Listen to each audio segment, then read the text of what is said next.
በሰው ፍርድ ተስፋ የቆረጥኩት መቼ እንደሆነ ታውቃላችሁ? በሉቃስ ወንጌል ምዕራፍ 7 ቁጥር 33 ላይ መጥምቁ ዮሐንስ ሳይበላና ሳይጠጣ ስለመጣ ጋኔን አለበት አላችሁት።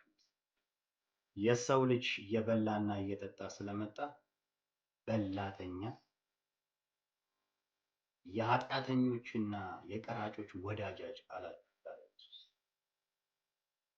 እኔና እናንተ እኮ ኢየሱስን የተቀበልነው የሆነ የህይወት ምዕራፍ አልፈን መጥምቁ ዮሐንስ በእናቱ ማህፀን ነው በመንፈስ ቅዱስ የተሞላ።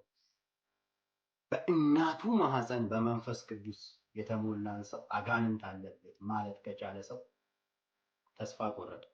ለዘላለም ሰው ላልሰማ 40 ቀንና 40 ሌሊት